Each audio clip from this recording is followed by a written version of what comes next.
Who is eligible to return? Malcolm, Keontae, Jamar Young. I think that's it. Okay, they're not gonna do it Tuesday tomorrow, they just, You mean Sunday? Yeah, Sunday.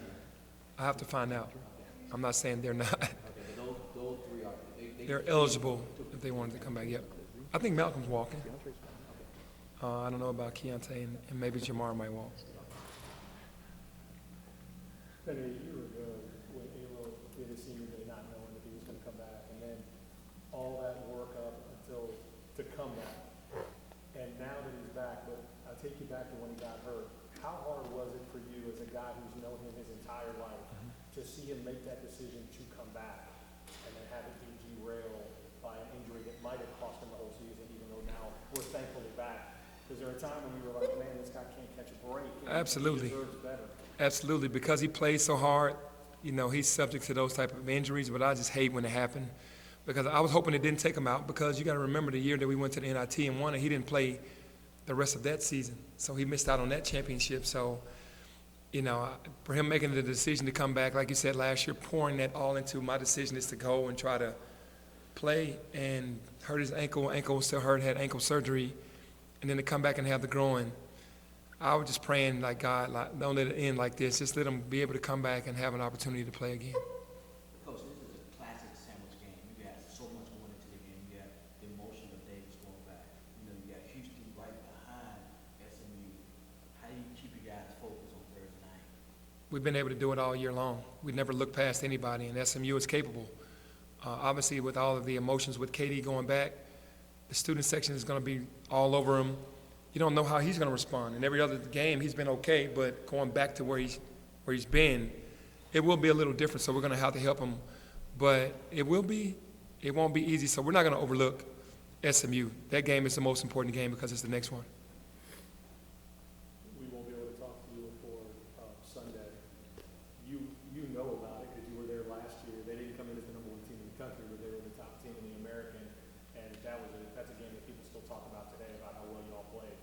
With this opportunity, the number one team, the final game of the season, heading into tournament play, you're a Memphian. You play here. Can you describe what that kind of opportunity means to this basketball team? Yeah, it's called a blessing. You get a chance to have the number one team come into your building on senior day, the last game of the year with a packed house. It will be packed. I mean, you can't ask for much more. And to put ourselves in that situation, it's the way that our schedule has ended the last couple of years for whatever reason. And, it's a great feeling to be able to have that game at home. TV is the reason. TV wants to do that on the last game of the season. Well, I mean, it's a made-for-TV game. It's one of those games where, every time we play Houston, it's a knockdown, drag-out battle, especially over the last 2 years and last 3 years. Before, they were just so dominant. They just dominated us, and then we kind of started fighting back and then won some games last year. But now it's just at the point to where, Houston and DeAndre and KD being from Houston, along with the rivalry, it makes it a little juicier. What's the possibility of trying to extend this rivalry? Because this rivalry goes way back even before the two teams in the conference together, man. What's the possibility? I know you and Coach Samson are real good and tight. Now, y'all don't like playing each other because y'all confuse each other. Yeah, I would love to continue the series with Houston because they just always make us better. I think we make each other better. We know each other's teams as good as anybody's in the country, and I would love to extend that after they leave conference. Are there discussions yet on that?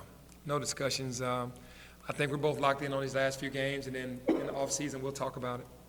Penny, how hard is it to think that Cincinnati and Houston, teams that have become synonymous with Memphis and the rivalries and things like that, are no longer going to be conference opponents? And you talk about how you guys get graded at a different scale because of the conference, and now you're losing those two teams year in and year out.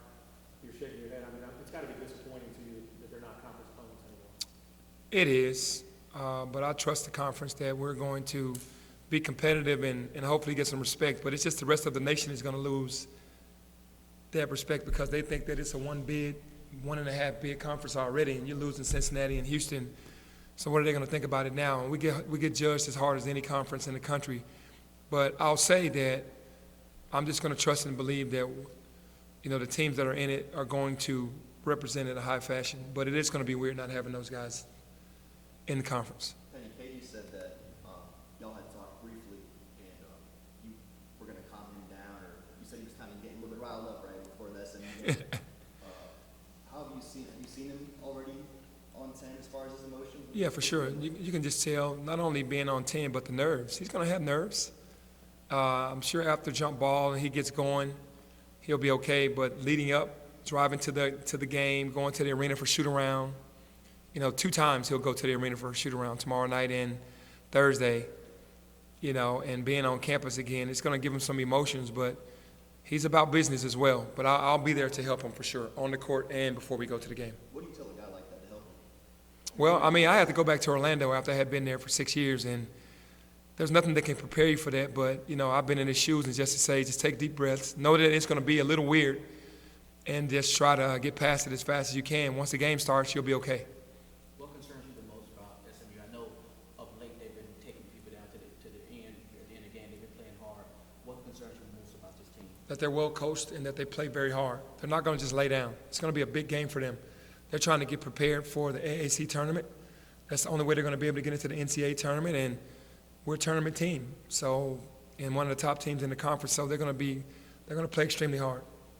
Penny, I know you're not one for bracketology. You said you're a tournament team, so do you feel like no matter what happens from here until Selection Sunday that you guys have already built a resume that's worthy of being in that field of 68? Absolutely, but we still don't take anything for granted. We're still on 100% of understanding that if we lose any game, it could cost us. So we're going into every game as if we're not in, but we feel like our resume should have us in. I want to go back to Alex for just 1 second. Him coming back after the injury, getting used to getting back in the flow of the game. That Cincinnati game, he had his thumbprint on that game, especially at the half-court sequence with Landers, those back-to-back steals with the layups. What was your thought? I mean, it felt like that kind of turned the momentum of the game for you guys. That was kind of a jump start, to kind of extend the lead out. What were you thinking on the sideline when you saw him rip Landers twice in 2 back-to-back plays like that? That was my welcome back Alo moment. I was like, welcome back. That's who he is. His body's not allowing him to do everything that he can do, but he understands when to take opportunities, and he did in those 2 steals, and that's just vintage Alo. That's who he is, and to see that, the first thing I thought about was he's back, because that's what he does. Speaking of vintage A-Lo, this is going to be the last time you coach Sunday or A-Lo in Memphis ever. You've had him since a pro. Now that's going to be your last time. I know you don't get emotional like that, but this is the last time Memphis is going to see you with him under your wing. What are your thoughts going into that? Yeah, it just takes me back to the first day that I met Alo. I didn't know who he was, and walking into the gym, I asked Desmond who was everybody, and he was like, well, that's the one right there. And I was like, what do you mean? He was like, he's going to be the next one. And I was like, what's his name? He was like, Alex. We call him Alo.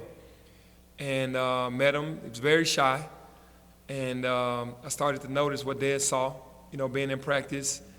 And I just remember when we got into some games, he was scared. He was like, Coach, I'm scared. Just meeting him in the 6th grade, and then he got over there pretty quickly. And then now he's here. But I'll go through all those memories with me, him, Des, and all those days of growing up at Leicester. It'll be, some emotion because, man, he's been terrific for me in my career and also for the city of Memphis here in Memphis State. And Memphis. I shouldn't say Memphis State. Benny, how hard is it coaching a team where every time you get to this point in the season, the last couple of years especially, it's bubble. No matter what you do, bubble. And you think that you look around, you mentioned it Sunday afternoon, that you look around at other teams and the resumes don't even compare. How do you kind of keep your guys, look, just win and they can't take it away from you? Yeah, we have a chance to control our own destiny. So that's what I tell the guys, just control what you can control, and we go out every game as 1-0. They understand what's going on, and there's nothing that we can do about it. We can't control how they feel about our conference or how they feel about us. We look and see the same things that everyone else see, and we just got to keep working harder, which is going to make us better for when the NCAA tournament comes. Penny, you already mentioned Alo, but I think I asked you this start of the season, the East Core. Last time that group will be together, last dance, whatever you want to call it. Have you reflected on y'all's time together, and what does it feel like when it's coming to an end now? I haven't had a chance to really reflect until Terry just asked, and now you're asking. But I know I will be, because it's been a lot of ups and downs since we've been here in Memphis. It was smooth sailing at East, and then the injuries started to happen to Malcolm, injuries started to happen to Alo, and they haven't really played the way that they really wanted to play because of the injuries. But more good memories than bad, and we've always won. And that winning tradition that they brought here is, should be recognized, and just blessed to be able to have coached those two guys. Benny, when you look down, you brought Ferrari here for a reason, but to have another Memphis guy who knows what this program means, how big has he been for you with the Memphians and the East guys on there? What do you think it's meant to all of you to have another guy that knows more than anybody what this program means and what basketball means to this city? Yeah, even though he's not from Memphis, he is a Memphian. He's been here long enough. He's been in the public school system, coaching, AAU, knows all of the guys. To have him here and understand how the city feels about Memphis basketball, what Memphis basketball means to the city, understanding all of the players and the dynamics of what this all means, to have him around and to have that sense of urgency around me all the time like I have, is great because he gets it, because he's been around it, and he's won with some guys that have played here, and he has the passion for the city because he's a grinder as well.